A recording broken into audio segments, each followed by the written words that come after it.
Nuria Fresco, directora de Recursos Humanos de Matcha, buenos días. Muchísimas gracias, un placer para nosotros que estés en Intiva True Talks. Cuando hablamos con vuestros compañeros para preguntarles por referentes de liderazgo y management de Matcha, rápidamente nos refirieron a ti, cosa que la verdad que nos congratuló mucho porque alguien de Recursos Humanos, desafortunadamente en el mundo de la empresa, pues no tiene ese posicionamiento, ¿no?, como referente, con lo cual dijimos, tenemos que hablar con Nuria y esto hace pues que nos haga mucha ilusión poder comentar contigo y sobre todo lo que buscamos es que nos puedas compartir desde tu experiencia qué pautas concretas te ayudan en el día a día a realizar un liderazgo más efectivo en un entorno como puede ser el entorno de Mina, que sabemos que tiene sus propios retos, ¿no?, y desafíos. Sí, la verdad es que lo primero, muchísimas gracias por la invitación y la oportunidad de estar hoy aquí con vosotros. Y sí, la mina tiene sus propios retos, pero al final esos retos son las personas, ¿no? Entonces, a la hora de ejercer el liderazgo, yo creo que al final todos trabajamos con personas, ¿no? Entonces, a mí lo que más me ayuda en mi trabajo de cara a ejercer el liderazgo, ¿no?, que para mí hay dos tipos de liderazgo, el que tengo que ejercer con mi equipo y el que también tengo que ejercer de una manera transversal como miembro del comité de dirección, es la honestidad, ¿no? El decir, hacer lo que dices, ¿no? Eso para mí es un tema que es clave, ¿no? Cuando tú mientes, cuando tú engañas una primera vez, pierdes total la credibilidad, ¿no? Entonces para mí ese tema es muy importante, ser coherente y hacer lo que dices que vas a hacer aunque nadie te vea, ¿no? Para mí eso siempre lo digo a mi equipo, ¿no? O sea, tú tienes que actuar de una manera coherente, tienes que actuar de una manera honrada, tienes que ser honesta, que es uno de los valores además de Sanfa y Matcha, en cualquiera de las circunstancias de la vida, ¿no? Sobre todo en un entorno minero, también dentro y fuera, porque vives en un entorno, al final te mueves en un entorno muy pequeño, en un entorno de pueblos, ¿no?, donde también esa parte es muy conocida, ¿no? Otra parte para mí fundamental es la pasión, ¿no? O sea, a mí me encanta mi trabajo, me encanta la minería, ¿no? Es algo que realmente te engancha y te apasiona. O sea, es un sector que o lo odias o lo amas, ¿no? Yo amo la minería. Por conocer un poco más, Nuria, ¿qué hacéis en Matcha? En Matcha extraemos mineral que luego es tratado en nuestra planta de tratamiento y luego se lleva al puerto de Huelva donde es exportado. Entonces hacemos mineral, principalmente cobre zinc y bueno, eso es un poco nuestro trabajo, ¿no? Nosotros estamos en todo ese proceso. ¿Cuántas personas estáis en Matcha? 749 más o menos, 750 personas directas y unas 2.500 indirectas que trabajan pues entre subcontratas, que nos prestan servicios y todo el mundo que rodea a la actividad de nuestra empresa. Muy bien, genial. Entonces, escuchaba antes que hablabas de la importancia de la congruencia, de decir la verdad, de ser honesto y después también la importancia de la pasión, ¿no? Quería preguntarte, si se incorporase un responsable a Matcha que tuviera que empezar a liderar, ¿qué 3 pasos le recomendarías? ¿Qué 3 primeros pasos recomendarías a esta persona? El primero, el conocerse a sí mismo, ¿no? Yo creo que para mí en el liderazgo es lo clave. Si tú no te conoces a tú mismo, no conoces cuáles son tus fortalezas y cuáles son tus debilidades, difícilmente vas a poder liderar a un tercero, ¿no? Para mí eso es fundamental.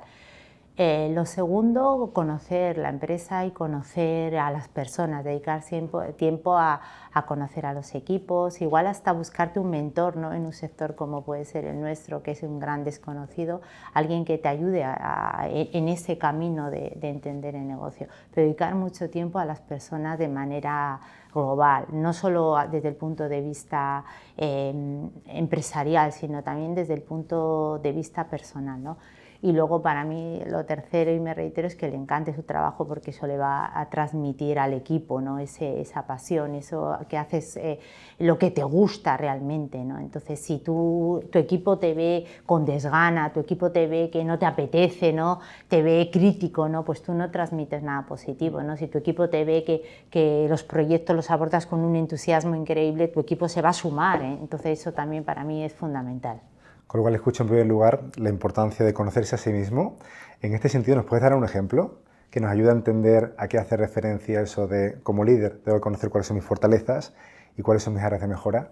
Claro, porque al final tú eres una persona y el liderazgo es un camino, o sea, no es algo que tú empieces o, bueno, hay 4 personas en el mundo, como yo, que nacen líderes y el resto, pues vamos aprendiendo ese liderazgo, ¿no? Entonces, para mí, ¿a qué me refiero? Pues cuando yo empecé a liderar equipos, yo dije, bueno, ¿cuáles son mis puntos fuertes de cara a liderar equipo? Yo creo que soy una persona, bueno, pues que transmite, que soy entusiasta, que esa parte la veo, ¿no? Pero luego había otra parte que muchas veces soy tal cual me ves, ¿no? Entonces, bueno, tal cual te ves, muchas veces también tienes que gestionar esa parte que vas aprendiendo con el tiempo, ¿no? de pararte, ¿no? De reflexionar, de no decir las cosas de una determinada manera, ¿no? Hasta de cómo dar una mala noticia, ¿no? Tienes que empezar a aprender en ese camino, ¿no? Entonces tú dices, bueno, aquí estoy bien y aquí necesito trabajarlo, qué suerte, ¿no? Tengo un área de trabajo, ¿no? Y realmente dedicar tiempo y horas a trabajar para irte convirtiendo en el líder que quieres ser, ¿no? Con lo cual parece que hay mucha toma de conciencia, ¿no? De entender cuáles son las fortalezas, áreas de mejora. Jung decía, el que mira hacia afuera sueña, el que mira hacia adentro despierta, ¿no? Entonces parece que tenemos que tener ese punto de autocrítica y de quitarnos esa venda de los ojos para entender muy bien cuáles son, pues, esas fortalezas y en qué tenemos que poner foco. Exactamente. En segundo lugar, 100%. En segundo lugar decías la importancia de conoce a tu equipo, ¿sí? Conoce al equipo, conoce a las personas con las que trabajas. ¿Esto cómo lo puedes hacer específicamente? A ver, dedicándoles tiempo, con escucha, siendo empático, ¿no? Pero principalmente dedicándoles tiempo, pero tiempo de verdad y tiempo de calidad, ¿no? Yo creo que las personas se dan cuenta cuando tú no les estás escuchando. Entonces, para mí es importante conocer a la persona en global. O sea, la persona tiene unas inquietudes personales y unas inquietudes profesionales, y esas tienes que ayudar a que esas confluyan para que esa persona sea feliz, ¿no? Cuando hay un desequilibrio entre lo personal y lo laboral, pues va mal. Y luego también en un equipo no todos valemos para todos, somos buenos en todos. También es importante ir viendo, interactuando con el equipo y colocar a cada miembro del equipo donde mayor éxito pueda tener, ¿no? No colocarle, entonces para eso para mí es tiempo y es escucha empática con ellos, ¿no? Y involucrarles en las cosas, ver cómo van reaccionando, porque eso también te ayuda a tomar decisiones, ¿no? De cara a su carrera profesional, empujarles a la acción, ¿no? Y eso es tiempo. Tiempo es muy importante, dedicar tiempo al equipo. Cuando decías centrarme con la persona y tratar de entender cuáles son sus objetivos profesionales y personales, ¿qué recomendarías a los profesionales en el día a día que consideran que se deben quedar únicamente en la parte profesional y no ir más allá y tratar de entender cuál es la realidad de la persona? Pues que somos un todo y los problemas, como una vez me decía alguien, se nos caen, ¿no? Entonces, si tú no entiendes la parte personal, no vas a poder gestionar la parte profesional. Entonces, yo creo que, bueno, pues que tendrá que hacer esa persona, ese líder, una reflexión, ¿no? Y cada día la parte personal está más presente en las empresas y en los profesionales y en las personas y en las entrevistas y en todo, y eso me parece fantástico, sinceramente, ¿no? Entonces yo le recomendaría que haga una reflexión también de su propia vida, otra vez es autoconocerse, ¿no? Si tú no duermes bien, ese día no pasas un buen día en la oficina. Si tu hijo tiene un problema de salud, tú no llegas al trabajo de las mismas circunstancias que si todo te va bien en casa, ¿no? Entonces, igual lo primero, vuelvo al autoconocimiento de uno mismo, al cómo tú eres como persona, ¿no? Y qué te gusta y qué te hace feliz y qué te hace rendir más en la oficina. Entonces, igual si hace esa reflexión, entenderá que lo tiene que hacer también con el equipo. ¿Recuerdas una situación en la que tuviste que, digamos, ir un paso más allá en esa parte personal para poder revertir alguna situación difícil con algún colaborador? A ver, nuestra gente tiene muchísima parte que es personal, y efectivamente pues yo he vivido situaciones donde, por ejemplo, una persona de mi equipo tenía una situación familiar muy complicada y su rendimiento pues realmente bajó. En aquellos momentos, cuando no existía el teletrabajo tan extendido como existe ahora, ¿no? Entonces, bueno, yo le ayudé muchísimo en esa situación para que pudiera trabajar desde el hospital. En aquel momento era con un PEN y realmente pues el entender a esa persona que debía estar en aquel momento donde debía estar, que era con su padre, ¿no? En el hospital. Esa persona trabajó fantásticamente del hospital y vino volvió a la oficina siendo otra persona cuando eso se solucionó. Entonces yo creo que siempre puedes encontrar motivos y formas para equilibrar y que esa persona pueda equilibrar ese problema que tiene fuera con el desempeño que tiene que tener dentro, ¿no? Sin perder su carrera profesional y su trabajo. Hoy en día es más fácil, con el teletrabajo nos ha facilitado muchísimo la vida a todos, pero también como líder tienes que tener esa sensibilidad.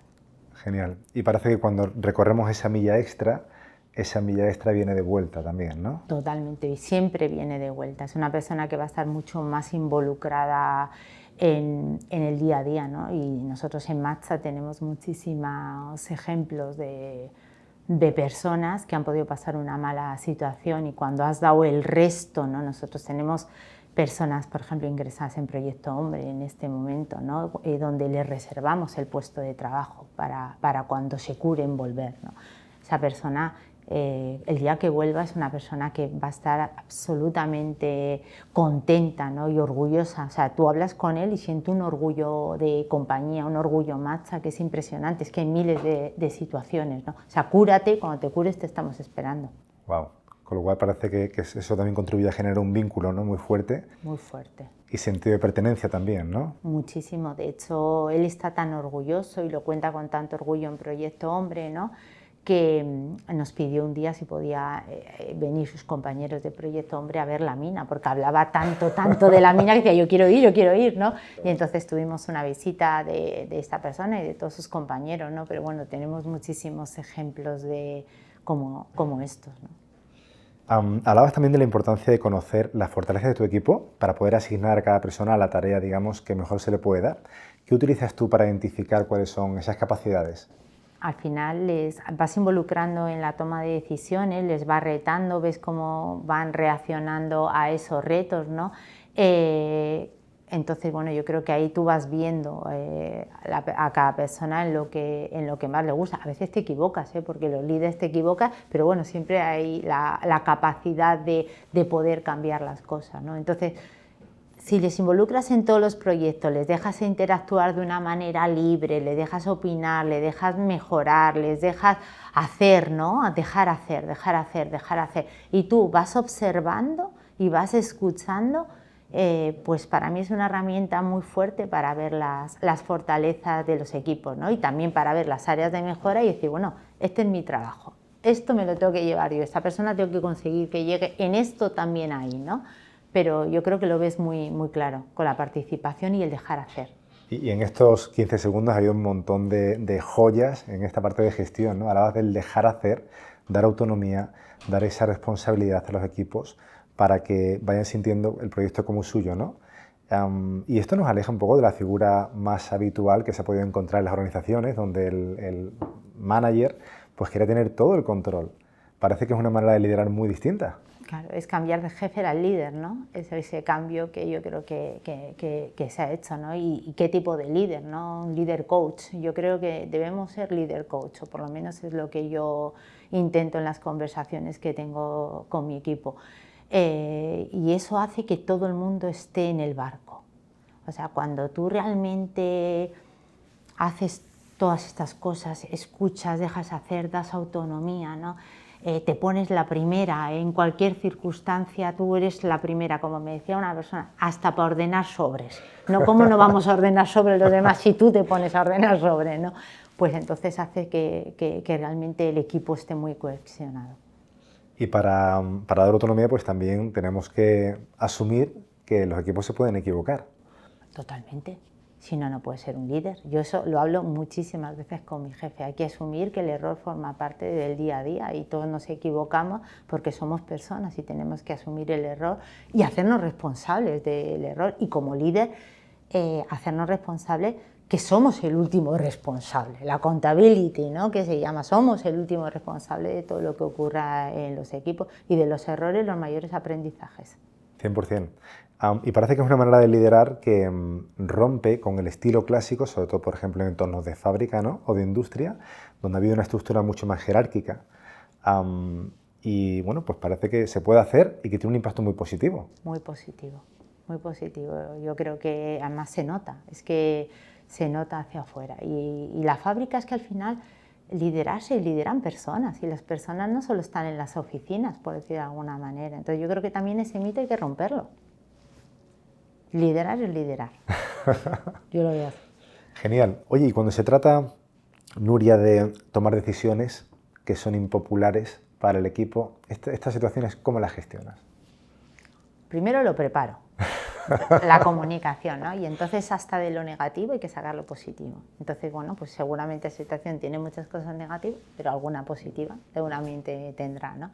Entonces, bueno, pues a la hora de preparar esa reunión, o sea, no puedes ir como cuando empiezas a liderar, ¡pumba!, lo suelto. No, no, vamos a ver. Entonces un poco lo cuentas y les involucras también en la decisión, porque cuando hay algo que tiene un impacto negativo, esto no pasa de la noche a la mañana, esto hay un camino. Entonces si tú te preparas la reunión, también ves algunos temas positivos que pueda tener esa decisión e involucras a las personas en el camino en el que tienes que hacer, ya les estás montando a bordo de esa decisión. Ya no es tu decisión, venga, esto tiene este impacto, esto es positivo, esto es negativo, cómo impactamos menos, cómo analizamos en qué impacta, cómo podemos incluso disminuir el impacto en eso que impacta, ¿no?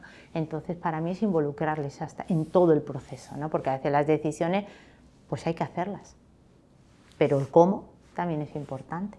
100%, ¿no? Y muchas veces la queja habitual de directores, por ejemplo, ¿no?, es que tienen que comunicar decisiones con las que ni siquiera ellos se sienten, bueno, pues del todo confortables, y cómo hacen, ¿no?, para que el mensaje llegue de una manera positiva y lo puedan patrocinar con fuerza, y que también el propio equipo lo pueda asumir, ¿no?, y puede ir en esa dirección. Entonces, escucho la importancia de la preparación y también la importancia de la lectura positiva y del consenso, de abrir con ellos ese espacio, no en el qué, que el qué es el qué, pero sí en el cómo, ¿no? Exactamente, eso para mí es súper importante. Yo creo que ahí eso hace la diferencia, ¿no? Y oye, también ser honesto, tú también puedes compartir con tu equipo y decir, oye, entiendo, o sea, tú tienes que decir, entiendo que esta decisión os cueste, entiendo que es difícil, pero lo tenemos que hacer. Ahora vamos a ver cómo lo hacemos de la mejor manera posible, ¿no?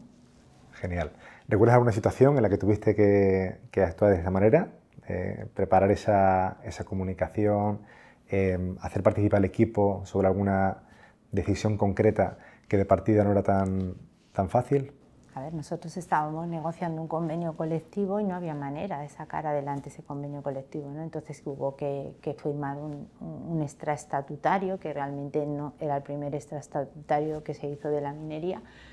Y ahí tuvimos que involucrarnos 12 horas al día y era una decisión que no fue demasiado popular hacia todo el mundo, pero bueno, lo tuvimos que sacar para adelante, ¿no? Entonces yo involucré a mi equipo dejó todo, se participó y finalmente cada vez íbamos celebrando los éxitos que fuimos consiguiendo día a día. Yo creo que eso sí que fue un hito muy importante para Sunfire Matcha, de lo que se puede conseguir con un equipo cohesionado y con honestidad, porque fuimos relevo a relevo, a las 6 de la mañana, a las 3 de la tarde, a las 11 de la noche, a hablar con todos y cada una de las personas de Matcha para que entendieran el porqué y entendieran el proyecto. Y eso es un ejemplo claro de cómo revertimos una situación que éramos incapaz de llegar a un acuerdo en un convenio colectivo, y luego buscamos otra vía como equipo.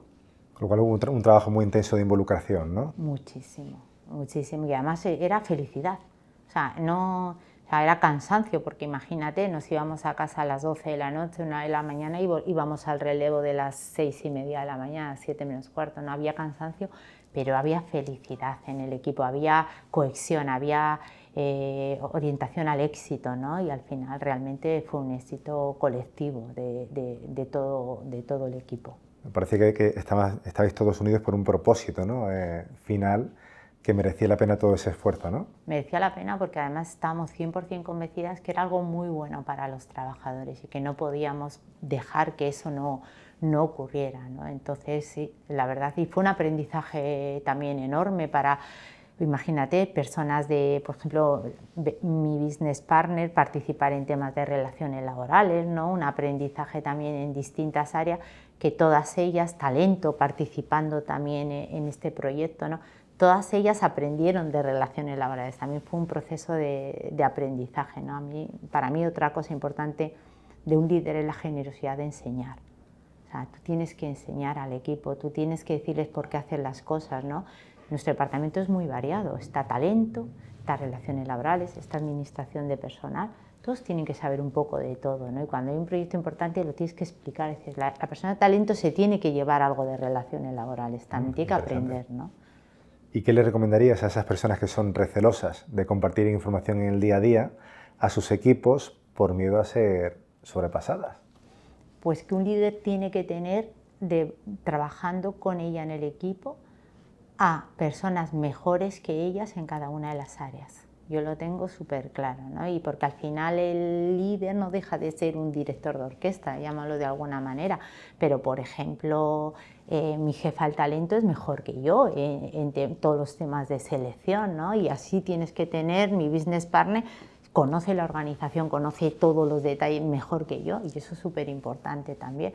Entonces yo creo que a esa persona le diría que todos crecemos, que a la vez que el equipo crece, él también va a crecer, que no pasa nada, y ojalá haya una persona que un día te pueda sobrepasar, porque ya tienes solucionado la sucesión, ¿no? Y eso también es algo que en una empresa es fundamental, pero que enseñar es lo mejor que te puede pasar, y que gracias a Dios, personas que hoy en día ocupamos estas posiciones, estamos en estas posiciones porque hemos tenido grandes jefes que nos han enseñado y que nos han compartido. Entonces, bueno, pues haz a los demás lo que te gusta que te hicieron a ti cuando iniciaste, ¿no? Para mí eso es... Yo tengo referentes, todos tenemos referentes que te enseñaron muchísimo, no solo el qué, el cómo también, ¿no?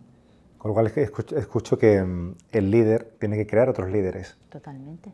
Y para crearlos tiene que ser generoso, invertir tiempo, compartir información. Totalmente. Eso es un resumen para mí muy claro. Es que ese tiempo es una inversión. Ese tiempo es una inversión. 100%. Cada vez los equipos son más autónomos, así, en la medida que tú inviertes, ellos son más autónomos y tú te puedes dedicar a otro tipo de trabajos también y a hacer otro tipo de cuestiones, ¿no? Les involucras en la estrategia también, les tienes que ayudar también a pensar diferente, ¿no? A pensar en el más allá, no en el día a día, ¿no? Con lo cual parece que en la medida en la que ellos crecen, yo crezco y mi centro de gravedad como directivo se eleva también. Totalmente, eso es así. Yo he crecido muchísimo en estos años gracias a mi equipo, muchísimo. He aprendido muchísimo de ellos y a mi equipo y a todos los trabajadores de San Fabián Matza, que han tenido una generosidad muy grande. Yo cuando llegué no sabía ni lo que era un culatón ni lo que era una pica, ¿no? O lo que era pitra, no, nada, ¿no? Las herramientas que se utilizan en mina, ¿no? Y bueno, mi equipo me ha enseñado muchísimo, pero en la mina, en la planta, mis compañeros, el comité de dirección, ¿no? Cuando digo, ¿y qué es eso? Bueno, pues han tenido también la paciencia de explicármelo, que al final eso también es la generosidad, ¿no? De compartir información, ¿no? Y conocimientos. Que no solo es tú hacia abajo, tus compañeros del comité de dirección también hacia ti. Collins decía que el objetivo como líderes no es que nosotros seamos los mejores, sino que nuestros equipos se conviertan en los mejores y que esa distinción hacía la diferencia, ¿no? Sobre todo porque si, un poco lo que estamos hablando, ¿no? Si ellos crecen, yo puedo crecer y puedo estar en cuestiones más estratégicas, donde aporto más valor en el día a día. Exactamente, tú tienes que trabajar con los equipos para que sean cada día mejores. Tú tienes que hacer una reflexión que mi equipo me la escucha muchas veces, yo siempre la hago. Mi equipo el 31 del 12 tiene que ser mejor que el del 1 de enero, si no yo lo he hecho mal o algo he hecho malo y yo tengo que reflexionar, y para mí eso también es un camino que es muy importante. O sea, tú tienes que cuidar a tu equipo para que se quede, pero trabajar con ellos para que sean en el mercado, sean gente que la gente quiere, ¿no? Porque tú les das empleabilidad, y eso también es un tema que muchísimas veces he hablado con ellos. Yo no quiero que os vayáis, pero quiero que seáis los mejores. Has dicho una cosa muy interesante, y es el que se quede, ¿no? Sobre todo porque estamos en una guerra por el talento actualmente y en un sector que es desafiante, que es el sector de la mina, que está en una parte deslocalizada, ¿no? En este caso de Andalucía. ¿Cómo consigues que se queden? Pues por eso, pues dedicándoles tiempo, pues ¿cómo lo consigo? Dándoles cariño, dándoles carrera, dándoles aprendizaje, que no se aburran, proyectos retadores, ¿no? Realmente estamos en un momento muy complicado, estamos situados en el término del Monaster La Real, tampoco es fácil, y menos en un perfil como recursos humanos. Y te voy a decir por qué, porque un minero sabe que no va a trabajar en el centro de Sevilla, ni va a trabajar en Madrid, ¿no? Porque las minas no están en el centro de las ciudades, pero áreas como como donde yo estoy, recursos humanos, hay trabajo en todas las grandes ciudades y ahora, como tú sabes, hay muchísimo trabajo para recursos humanos, o sea, los headhunters están buscando perfiles de todos los tipos. Por ello es muy importante que nuestro equipo no se aburra, ¿no? Que participen en proyectos diferentes, que participen en estos proyectos que no son igual de ellos, ¿no? Para un psicólogo un proyecto de relaciones laborales pues es retador porque va aprendiendo también de esa área, ¿no? Para la parte de formación de minas, por ejemplo, antes estaba fuera de recursos humanos, ahora está en recursos humanos. Es una oportunidad enorme que se nos da al departamento de aprendizaje mayor de la operación, de trabajar de una manera transversal. Pues ese tipo de proyectos son los que, o sea, las personas muchas veces prefieren estar en un sitio donde haya retos y donde haya buen equipo y donde haya conexión antes de irse en una gran ciudad a un proyecto absolutamente monótono donde no hay ese tipo de cosas. Entonces tú tienes que generar ese ambiente para que se queden. Buenísimo. Porque no es fácil. Y hablamos bueno, factores que contribuyen a que no se vayan, y obviamente que hemos nombrado muchos. ¿Y cómo conseguís atraer al talento? Porque yo creo que el proyecto de Sunfire Matcha es la leche, no por nada que yo la de es la leche. Es un proyecto precioso, es una empresa, como yo digo, donde hay muchísimas empresas y muchísimos perfiles, ¿no? Tenemos la parte de minas con unos perfiles muy específicos, tenemos toda la planta, el tratamiento, ¿no? Luego tenemos geólogos impresionantes, gente de medio ambiente, ingenieros. Entonces, bueno, yo creo que es un proyecto que no es fácil encontrar. En una empresa hay muchísimas empresas.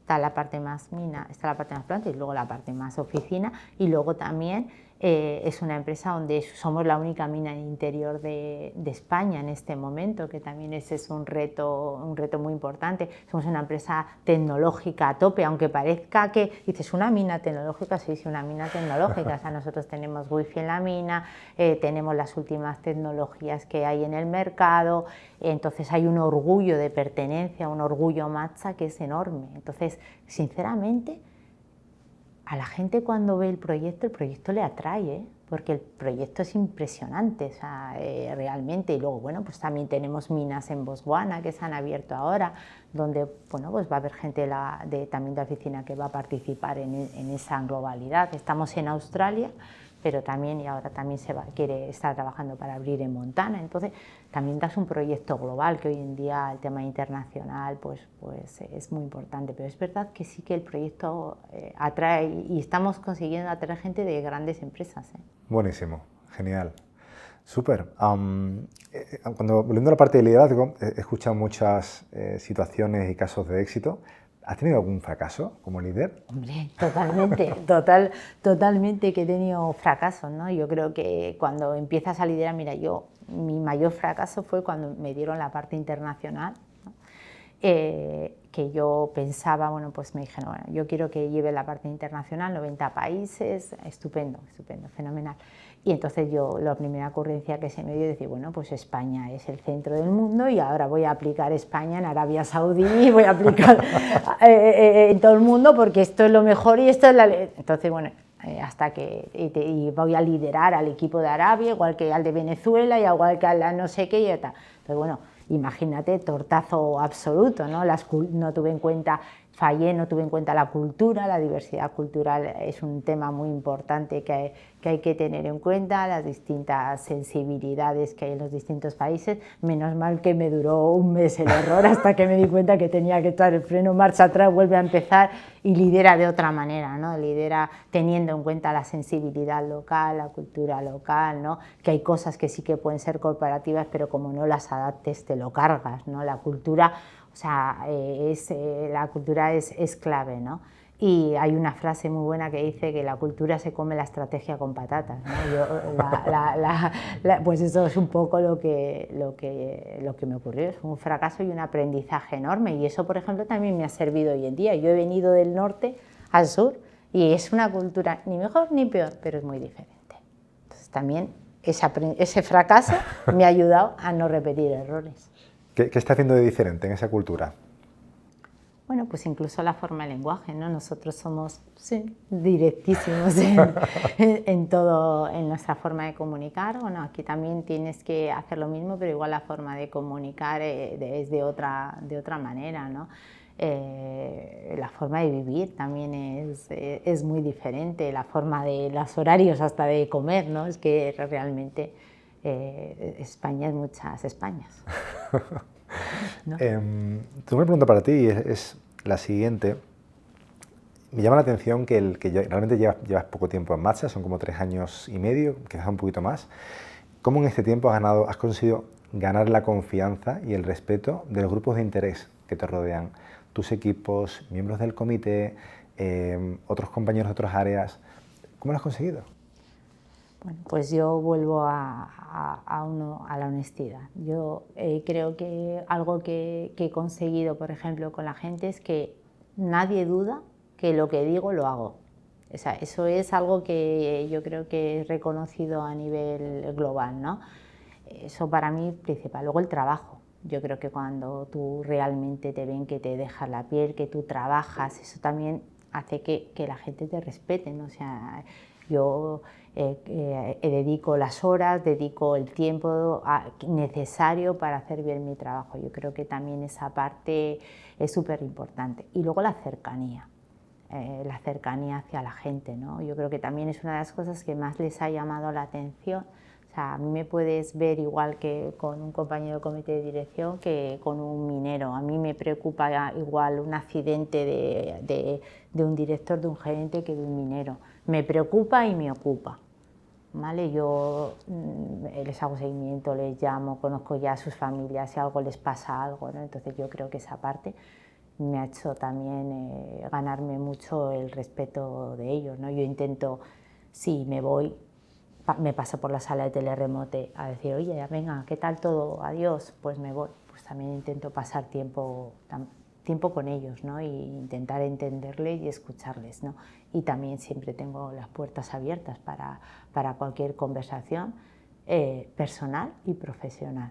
Y también tengo muchos casos en que me vienen a contar sus problemas personales, porque lo que te he dicho, la empresa es un todo, ¿no? Y, por ejemplo, la primera regla de marcha es estoy apto para trabajar. Si tú no estás apto para trabajar porque tú tienes un problema en casa, pues igual nosotros te podemos ayudar. Muy bien. Pero para eso sí es importante que vosotras generéis el espacio de confianza para que las personas lo puedan decir abiertamente, ¿no? Sin sentir que van a ser penalizados por ello, claro.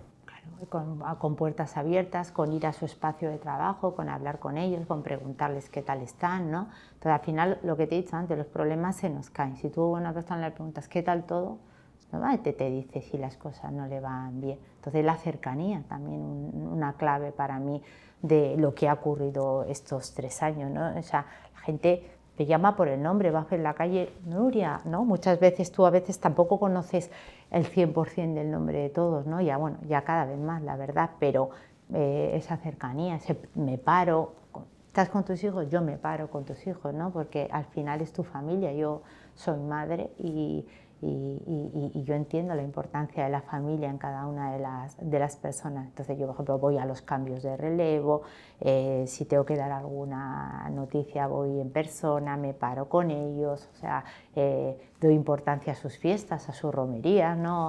que es algo también, antes me decían norte-sur, pues totalmente diferente, ¿no? Pero entiendo que para ellos se forma parte de su cultura también y es importante, ¿no? Entonces, bueno, yo la verdad es que me siento bien tratada, muy bien tratada por todas las áreas y por todos los colectivos. Tengo suerte de tener grandísimos compañeros y para mí todos ellos son compañeros. Escucho entonces como 3 principales palancas. La primera es ser ejemplo, ser congruente, ¿no? Y que no haya brecha entre lo que digo y lo que hago. O sea, si me comprometo, ¿no? Eso va a suceder. Eso va a suceder. Okay. En segundo lugar, el trabajar duro, ¿no? El que vean que, oye, pues que estás a pie de campo, que te mueves, que vas y haces lo que es necesario. Y en tercer lugar, esa cercanía, ¿no? Que te preocupas y te ocupas también por cuáles son sus cuestiones. Exactamente. Yo, por ejemplo, mira, ayer salí tardísimo de trabajar y tenía que hacer 3 llamadas a 3 personas que tenían un problema personal. Y terminé a las 9:30 de la noche de hacer esas 3 llamadas, pero yo no me iba a la cama sin hacerlas, ¿no? hubo uno de ellos que me dijo, Nuria, cualquier persona a esta hora diría, ya he terminado mi trabajo y adiós, no me llamaría para preocuparte qué tal estoy. Y es un problema personal, no era un problema laboral, pero bueno, al final lo que te he dicho, somos personas. Lo que escucho, Nuria, de fondo es que el Departamento de Recursos Humanos o de People o de Personas hace de Departamento de Recursos Humanos, ¿no? Que desafortunadamente en muchas compañías se les suele ver como los pagadores de nóminas y poco más, ¿no? O sea, aquí hay una función muy útil, muy clara y sobre todo hay una importancia definitiva sobre los empleados que también ellos lo valoran y lo perciben así. Yo creo que sí, además, mira, nosotros decimos siempre que somos la minería de las personas, ¿no? A veces tú no puedes tener un lema y luego no aplicarlo, o sea, nosotros nos preocupamos, seguramente que nos equivocaremos también en cosas, ¿no? Y eso también tenemos siempre, cada día tenemos que mejorar, pero realmente a nosotros las personas nos importan, es que realmente nos importa, yo creo que eso se nota, o sea, se nota si haces una llamada y por hola, venga, hasta luego, o tú haces una llamada de verdad para decirle, oye, ¿estás bien? ¿Necesitas algo? ¿Te puedo ayudar en algo? Si tú te acercas a una persona que ha tenido, por ejemplo, su hija un accidente, ¿qué tal todo? ¿No? ¿Qué tal está? ¿Y cómo duerme? ¿Y cómo tal? ¿No? Y yo creo que eso se siente, ¿no? Entonces, para mí eso es ser la minería de las personas y eso es trabajar en el Departamento de Recursos Humanos. Genial. Vuelvo sobre la cuestión de estar en un entorno de mina que tiene sus propios retos, desafíos, particularidades. ¿Y cómo te haces tú, ¿no? ese espacio, ¿no? ese hueco en estos años?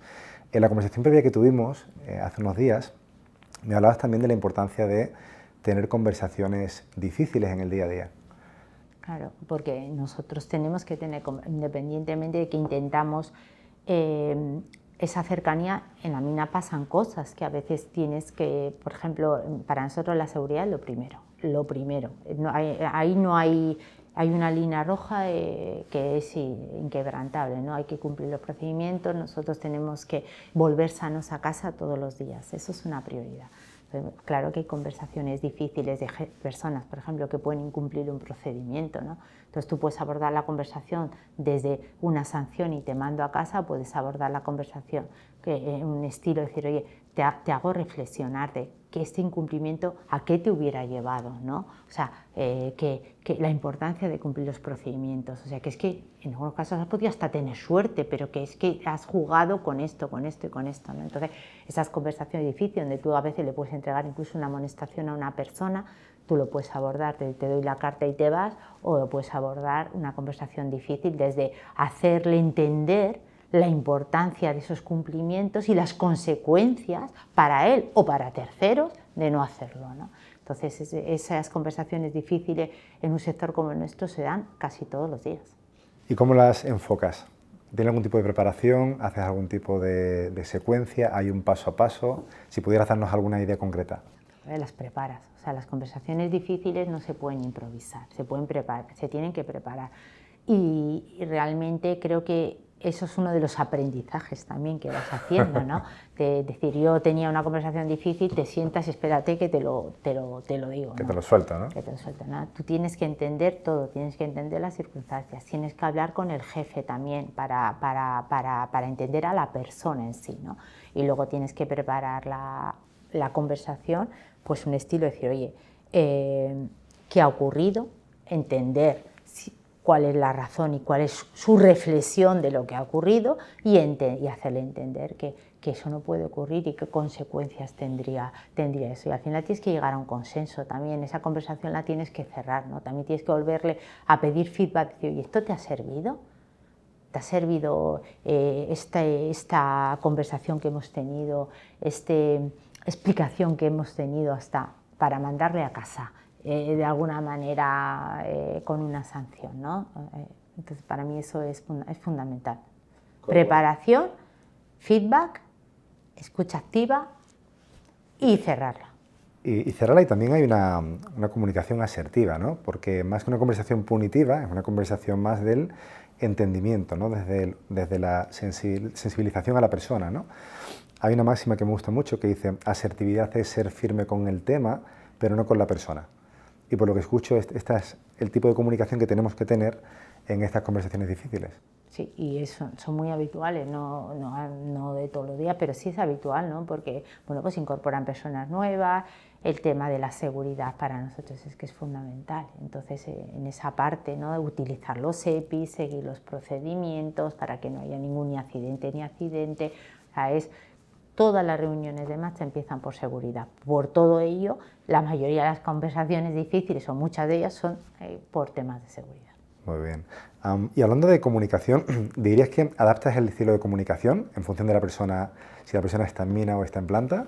Bueno, y también pues un poco por su nivel, ¿no? Cultural, muchas veces por sus estudios, por todo tienes que adaptar. Tú no puedes hablar igual con una persona que con la otra, ¿no? Yo te contaba el otro día un ejemplo, ¿no? De un incremento salarial del 6%, ¿no? Pues yo le di, me dijo, oye, Nuria, ¿cómo calculo, ¿no? Este incremento salarial? Entonces yo así le dije, no, pues mira, pues tú coges tu salario y multiplicas por 1,06, ¿no?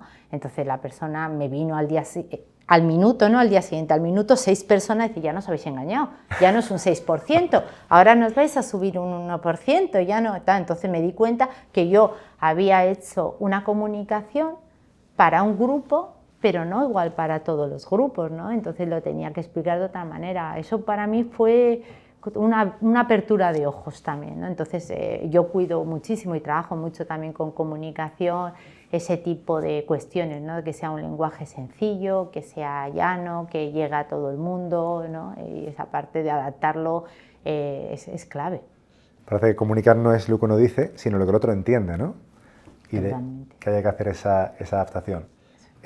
También en la conversación me hablabas de un KPI que me pareció muy interesante, que era, no sé si la comité de empresa o el sindicato. ¿Cómo era esto? Hablando del recorrido que habéis tenido en este tiempo con ellos, por si nos puedes contar un poco en este sentido. Bueno, pues la verdad es que cuando yo llegué aquí, muchas de las conversaciones, la gente siempre venía acompañada, había una cierta desconfianza hacia recursos humanos, ¿no? Y hoy en día, bueno, pues los trabajadores vienen solos, te comentan sus dudas, sus preocupaciones, ¿no? Y para mí ese es un avance súper importante, porque ya no hay una desconfianza, no hay alguien que tenga que escuchar a la vez que yo qué me dicen, ¿no? Sino esa persona viene sola, expone sus problemas, se le da el feedback que se le tiene que dar o la contestación que se le tiene que dar, la conversación la tenemos de una manera totalmente abierta y yo creo que hoy en día eso está súper normalizado y eso es confianza, ¿no? Esos han ganado confianza hacia todo el área y ese es un trabajo de todo mi equipo y mío que hemos trabajado muchísimo para que esto pueda ser posible. 100%. En el mundo de la empresa, diariamente, al mezclar personas y objetivos, a veces surgen fricciones. En tu caso, ¿cómo gestionas las situaciones de conflicto, por ejemplo, que se pueden producir entre las personas de tu equipo o personas de otras áreas con las que tienes que, digamos, ejercer un liderazgo activo? Yo con las personas de mi equipo, por ejemplo, siempre tengo en cuenta, de cara a establecer los objetivos, el todo, la persona en el todo, ¿no? Entonces, su vida personal, su vida profesional. Y intento consensuar con ella los objetivos. O sea, yo no me siento en un despacho y digo, mira, estos son los objetivos de una persona, estos son los de otra, estos son los de otra. A ver, los objetivos de este año, ¿cuáles van a ser? ¿No? Incluso no de este año, de 2 años, pero ¿qué de esos 2 años vamos a ir haciendo estos 6 meses? Vas poniendo incluso unos objetivos más estratégicos, por decir de alguna manera, porque yo creo que las empresas tienen que ya ir a otro tipo de objetivos, ¿no? Entonces los consensúo con ellos y que sean realistas, eso para mí también es súper importante, realistas y alcanzable. Y que no poner algo que ponga en peligro su vida familiar o sus vacaciones, que para mí el respetar el tiempo con la familia también es un tema muy importante, ¿no? Y la verdad es que nuestros objetivos siempre son muy retadores, pero cuando lo haces de esta manera, lo consensúas, no se te ocurre poner un objetivo de entrega el 15 de agosto, por decir de alguna manera, o más o menos como conoces a los equipos de cuando ellos se van cogiendo vacaciones, pues hasta esos objetivos difíciles es muy fácil que los objetivos de la empresa y los objetivos de la persona puedan estar juntos y se puedan alcanzar, ¿no? Entonces, realmente en ese tema no suelo tener ningún problema, lo hacemos como equipo. Parece que son objetivos ecológicos, ¿no? Que consideran ambas esferas y que tienen que tener todo sentido, ¿no? en ese panorama. En este punto, cuando se producen conflictos en un equipo de trabajo, o sea, ¿cómo los abordas? con conversaciones de las partes que están en un conflicto, ¿no? O sea, yo un poco pues me junto con ellos, intento entender cada una de las partes, que se hable de una manera abierta entre ellos. Les hago muchas preguntas cuando empiezan a discutir, bueno, ¿y tú qué piensas? ¿O tú qué opinas? ¿No? Y al final intento que se llegue a un consenso con la menor intervención posible. Yo, por ejemplo, ayer tenía una conversación con una persona de mi equipo con un tema de un conflicto y digo, no, es que te lo podría solucionar yo, pero yo no te lo voy a solucionar. Yo quiero que tú hagas esto, que lo hagas de esta manera, porque si te lo soluciono yo, tú no vas a crecer y tú tienes la obligación de crecer, ¿no? Entonces, esa conversación, por ejemplo, la tuve ayer con una persona de mi equipo, ¿no? Donde yo en ese caso no intervine, pero sí que le ayudé a abordar ese conflicto también, ¿no? Entonces, cuando intervengo lo hago así, pero si puedo, prefiero que lo solucionen ellas y yo quedarme un poco al margen. Con lo cual es una manera de empoderar a la persona, ¿no? de que sea, en este caso, esta colaboradora la que recorra su propio camino, ¿no? Tú le das indicaciones, pero es importante que sea ella y que no sea a través de ti, digamos, cómo se soluciona la cuestión. Así es, y bueno, ya digo que fue una conversación de ayer mismo y yo creo que la persona entendió el porqué y él dice, bueno, pues yo tengo tu apoyo para tener esa conversación, por supuesto, siempre tienes mi apoyo para tener esa conversación, debes de tener esa conversación y lo debes solucionar sola, pero si luego la contestación, pues si luego la contestación tendrás que abordar también esa mala contestación, porque en todos los sitios te vas a encontrar personas difíciles. Las personas, a veces, y momentos en los que una persona es difícil, las personas no somos siempre fáciles, a veces somos fáciles, a veces somos difíciles y tenemos que gestionar todo tipo de situaciones. Genial. Y hay una máxima que dice, conversaciones fáciles, vida difícil, conversaciones difíciles, vida fácil, ¿no? Eso es. Genial. Quería preguntarte, si te pidiéramos que nos enseñaras tu agenda, ¿qué veríamos en la agenda? ¿Tu tiempo hacia dónde se dirige en el día a día? Pues mi tiempo se dirige mucho a la estrategia, es decir, a pensar en el medio y en el largo dentro de mi departamento, porque yo creo que es un tema fundamental y se dirige muchísimo a mis equipos, pero no solo mi equipo directo, sino a estar con las personas, ¿no? Yo siempre intento sacar tiempo para ir a los relevos, intento sacar tiempo para hablar con mis compañeros, ¿no? Y para entender también las necesidades que ellos tienen del Departamento de Recursos Humanos. Entonces, las personas ocupan una parte muy importante de mi agenda. La estrategia también, evidentemente, forma parte, ¿no? Y luego, bueno, pues yo no me gusta hacer micromanagement, no estoy en el día a día, entonces lo que sí también verías en mi agenda, puntos de entender cómo van cada uno de los proyectos en los que estamos trabajando, ¿vale? Y luego otra parte importante que me gusta es tratar temas que a mi gente le puedan preocupar en el día a día, pero no para solucionárselos, sino para ayudarles a encontrar el camino a solucionarles ese problema, ¿no? O sea, pues a veces te preguntan, ¿y esto cómo lo haría? Bueno, ¿y tú cómo estás pensando? Ahí también me gusta dedicarle tiempo, por eso no me gusta esas reuniones rápido, ¿no? Donde te cuento, me cuentas y me voy, no. Algo se tienen que llevar de cada reunión. Qué bueno, o sea, con lo cual no hay un despacho, ¿no? Como suele ser habitual, desafortunadamente, y lo que hay es esa reflexión. Son conversaciones de líderes coach, indudablemente, ¿no? Que hacen pensar para ayudar a crecer. En relación al punto anterior de visión estratégica, suele ser un reto muy habitual en los directivos porque no encuentran ese espacio para levantar la cabeza. Suelen caer en esa trampa operativa, están en la urgencia y esto se suele atragantar, ¿no? A estas personas. ¿Qué recomiendas tú a los directivos que tienen pues también, ¿no? Que pararse un poco, que levantar la cabeza, que ver hacia dónde se va?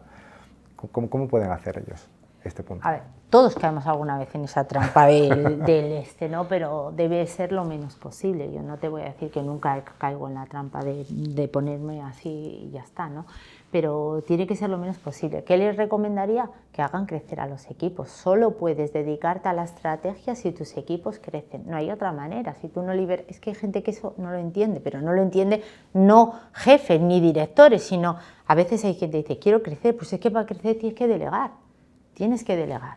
Y si no delegas, no vas a crecer, no vas a poder hacer otras cosas. Entonces, a esas personas le diría que inviertan, porque lo llamo así, invertir tiempo en sus equipos, porque sus equipos serán cada vez mejores, liberarán su agenda para poderse dedicar en la estrategia, pero que en ciertas posiciones tú no puedes estar solo en el día a día, o sea, el día a día es de tu gente y hasta el corto plazo es de tu gente, tuyo es el medio y el largo y tienes que tener esa visión. ¿Necesitas tiempo? Evidentemente. ¿Cómo? Porque tu gente se ocupa del corto y del medio. Muy bien. Esto, como diría Marcet, supone traer el futuro a la agenda del presente, pero para eso tenemos que desarrollar nuestros equipos y tener tiempo para ello, ¿verdad? Exactamente, eso es claro. Si tus equipos no crecen, tú nunca vas a tener tiempo para pensar en la estrategia. Nuria, por ir acabando, quería preguntarte, en un entorno además eminentemente un sector muy masculino, ¿cómo una mujer puede, bueno, pues, digamos, abrirse paso y sobre todo, bueno, pues hacerse respetar, ¿no? En un entorno como puede ser un comité de dirección, ¿no? De una compañía del sector industrial o metalúrgica? Bueno, porque me llama la atención, pero yo creo que es una de las compañías donde he trabajado donde menos existe sesgo de género, aunque lo pueda parecer. Fíjate, siendo muy masculina, que es verdad, ¿no? Hasta hace poco yo era la única mujer comité de dirección, ahora tengo la suerte de tener una compañera, ¿no? Pero es que es un sector donde no hay ese sesgo de género. Si tú ves, por ejemplo, te puede parecer un minero, cómo enseña a las mujeres, porque realmente antes la minería era 100% de hombres, ahora se está incorporando la mujer, pero el conocimiento lo tienen los hombres, ¿no? Entonces tienen que compartir ese conocimiento. ¿Cómo se está compartiendo ese conocimiento? Te quedarías absolutamente impresionado. Yo creo que trabaja en compañías con ese sesgo muchísimo mayor. Entonces, sinceramente, ha sido fácil en Sunfire Matcha, siendo mujer, poder abordar ese reto, ¿no? Y realmente, porque para alcanzar lo que Sunfire Matcha quiere alcanzar, que es una empresa cada vez más inclusiva, necesitamos a los hombres. Entonces yo creo que los hombres de Sunfire Matcha están dispuestos a montarse en ese carro y a compartir ese conocimiento. Entonces realmente creo que es algo que la gente piensa en la minería, que es un sector como muy cerrado, masculino, pero creo que ninguna mujer que se haya incorporado a ningún relevo te diría que se ha sentido tratada de una manera diferente. Y te estoy hablando ya no solo en la planta, que bueno, que históricamente los perfiles de planta pues son más diversos, ¿no? Sino en la mina también. Muy bien. Para tu última pregunta, ¿cuál es tu próximo paso como líder? Pues seguir creciendo como líder, o sea, seguir creciendo. Yo creo que este sector todavía tiene mucho que decir en el mundo, ¿no? Nosotros estamos en un momento de crecimiento, apostando mucho por la exploración, ¿no? En toda la franja pirítica, en Portugal, ¿no? Bueno, pues seguir creciendo, ese es mi siguiente reto, y que mi equipo siga creciendo día a día. Yo de mi equipo estoy súper orgullosa, ha tenido un crecimiento exponencial en estos últimos años. Ellos se ven, que para mí lo importante no es que, oye, yo digo, habéis crecido, no, yo me veo que he crecido, ¿no? Yo creo que eso es un tema también importante, y seguir gestionando y montando el equipazo que tengo, ¿no? Que ellas me hacen a mí, ellas y ellos me hacen a mí mejor.